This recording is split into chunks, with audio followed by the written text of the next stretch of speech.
It makes it to where no absentee ballot can be sent out unless it is requested by the voter. It also ensures that no election official can mass produce absentee ballot requests. And with that, I ask for your green light. Thank you, good gentleman. You've heard the motion. Is further debate on the motion? Good lady, 34. Will the gentleman yield to a question? Gentleman yield. Yes. Gentleman yields. Thank you, Mr. Speaker. And good gentleman, how do you define distribute specifically as it relates to an absentee ballot request? Good gentleman, 35. It can come down to interpretation, but yeah, that's not a good answer, is it?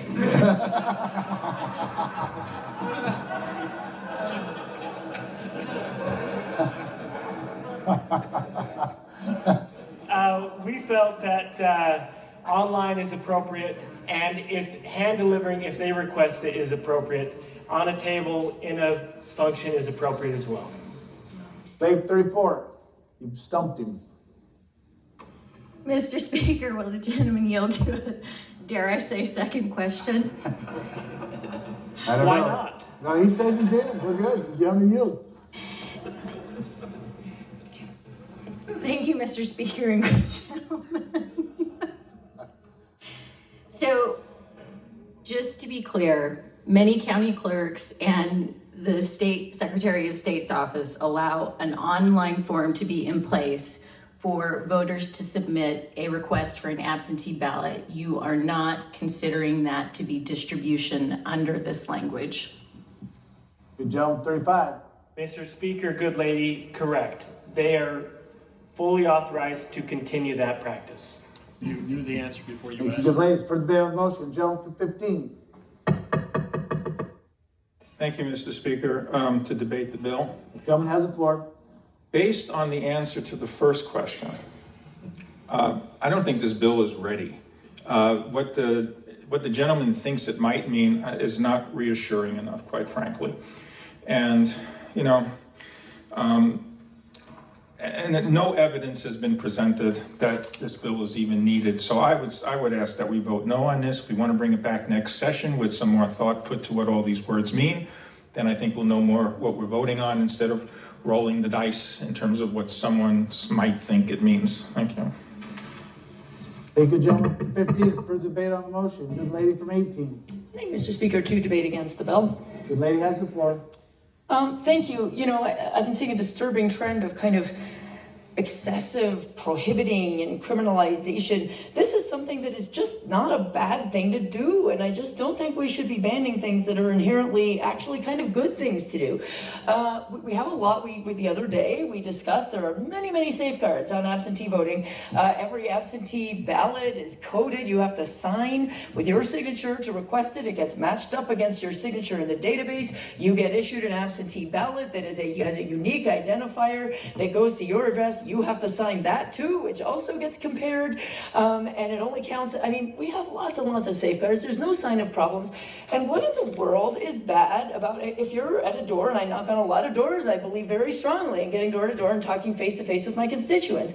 And if I find someone who says, you know, well, I'm not sure if I'm going to make it out to vote, you know, I'm working a double shift that day, or, you know, broke my leg, it's hard to get around, or, oh, I'm going to be out of town at my daughter's wedding. For the life of me, I have no idea why it's a problem if I then say, hey, I have a form. If you fill it out, you can request an absentee ballot. Zero fraud. They're a totally legal citizen, voting totally legally. Everything in the process is completely on the up and up. I'm doing them a favor. I'm helping a legal voter get their vote in. Why in the world would we ban this? It is helpful, benevolent, totally non-fraudulent activity, and I see zero reason to be banning that. Thank you, good ladies. Further debate on the motion. Gentleman from 31. Speaker, appreciate it. Could I impose upon the good gentleman's good nature for a question? Good gentleman, 35 yield. Absolutely. Thank you, good gentleman. So the question is, how does my mother-in-law get a ballot? If I could put some context to it. Good gentleman, 31. My mother-in-law broke her femur a few months ago. She went from the hospital to rehab, from rehab to assisted living. If I read literally on line 29, page 2, our home is her legal address. Can my wife take a absentee ballot to her mother? Gentleman 35. Mr. Speaker, gentleman from 31, yes, there's no restriction on individuals hand delivering. Gentleman 31. For a follow-up? Gentleman 35 yield. Thank you. Yes. Gentleman yield. Thank you. And good gentleman, Mr. Speaker, I don't have my language right in front of me, but I believe it says that only county officials can distribute those. If it's distributed to my home, then it's okay for my wife to take it from our mailbox to her mother. Reading the language literally. Gentleman 35. Mr. Speaker, are you looking at the old language or the engrossed bill? Gentleman 31. Perhaps I'm looking at the old language that's underscored. Good gentleman 31, can you help me, page 2, line 19 is what you said? 29. 29.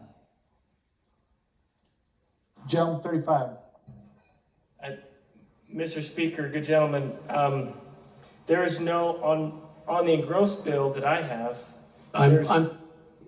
there's no underscored language on page 2. Yeah, good gentleman Speaker, 31, that's I existing may be language. looking at an old version. For that, I apologize. Thank you. Thank you, good gentleman. Yeah, that's existing language. Good lady from 30. Thank you, Mr. Speaker. Just to debate in favor of the bill and offer some clarity on this. Good lady has the floor to debate the bill. Thank you, Mr. Speaker. The bill sponsor did amend the bill in response to some of the concerns that were brought earlier about whether an individual would be able to share an absentee ballot application. And so this bill has deliberately been amended to remove that language that was concerning and addresses only a county official, and so, or an election official rather, is the exact language. So what the bill says is that an election official is not going to use taxpayer dollars to mass distribute these things without a request. So I think it's appropriate. It's narrow to address the concerns that were brought earlier, and I'll be happy to vote green on it. Hey, good lady 30.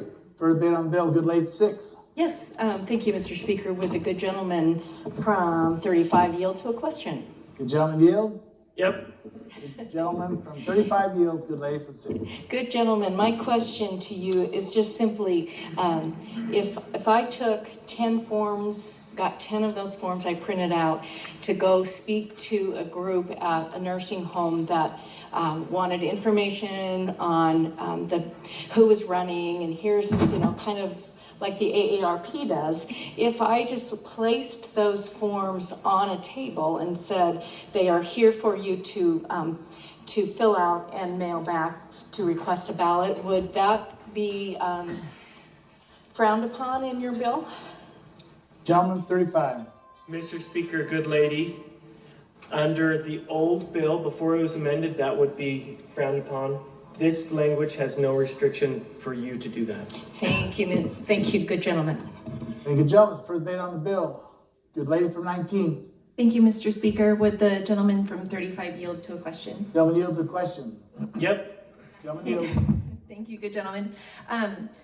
As I'm reading this bill, it appears as though only election officials could not distribute absentee ballot requests, but political candidates and political parties would still be able to do that. Is that true? Gentleman 35. Mr. Speaker, good lady, yes. Lady, question. Okay. Further debate on the motion. Good gentleman 13. Mr. Speaker, to stand to debate in favor of the bill. Gentleman has the floor. Once again, this is one that I was against before I was for it. And with the amendments, and that was one of my concerns, because if you remember, as I often do, made a compelling argument on the floor with regard to going to the senior center and taking those applications, and this would have been, as he said, frowned upon. But that has now been remedied, and we can proceed as normal in our election and campaigning processes. So I am voting for this bill. Thank you. Thank you, gentleman 13. For debate on the motion. Gentleman from 2. Thank you, Mr. Speaker. Would the gentleman rise for a question? Good gentleman 35 yield to a question. Yep. Does this bill do anything to prevent people from going into senior centers and other places and just distributing ballot requests and helping them fill them out? Gentleman 35. Mr. Speaker, good gentleman, no, This does not restrict that at all. Thank you. Gentleman 2. Further debate on the motion. Good lady from 19. Thank you, Mr. Speaker, to debate. Good lady has the floor. Thank you. I really appreciate the changes made to this. The amendment makes this, I think, much more palatable. Still, I don't have a crystal ball, and I think, we were all caught off guard during the COVID pandemic of early on 2020, when it was prudent for people. A lot of people thought to vote by mail, and I could imagine a scenario, a natural disaster, another wave of a pandemic, or some reason that could impede people's ability to vote, where a county, responding to a local disaster might see that it makes sense to make sure everyone knows their options to mail out these forms. And so because I can't see the future, and I worry about the potential need for this, and all we'd be doing here is saying that election officials can't send a form to registered voters at their address. I don't see the need for it, and I'm worried about the unintended consequences down the line.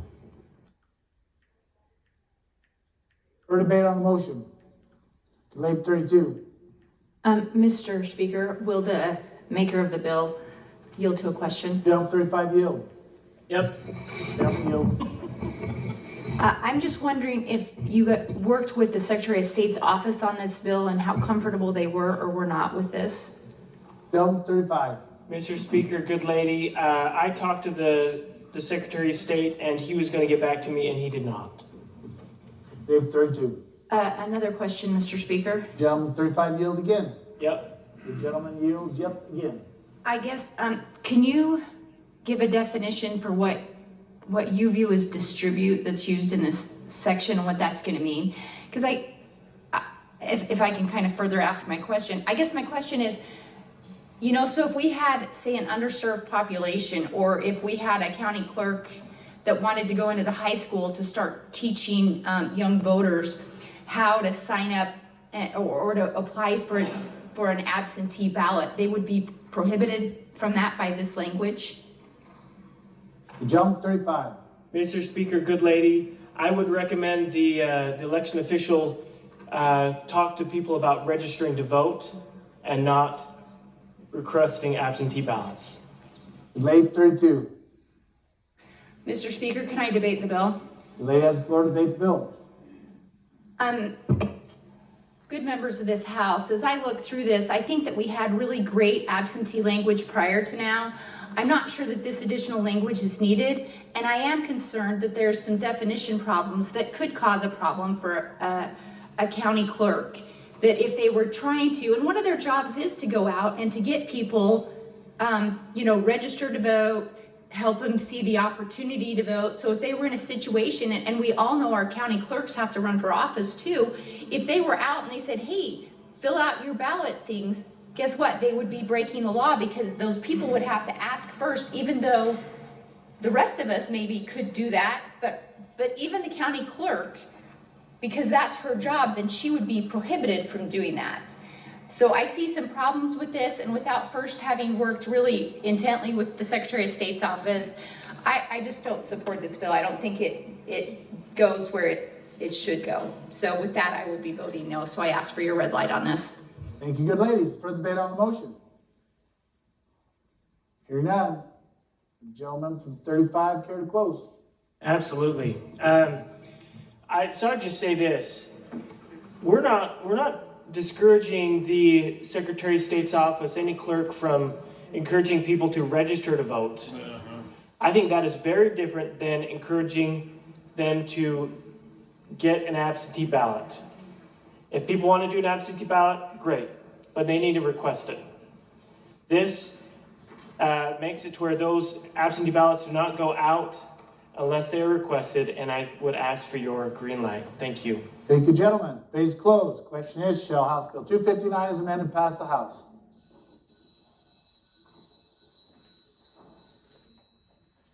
Clerk will lock the machine, and the members will record their votes.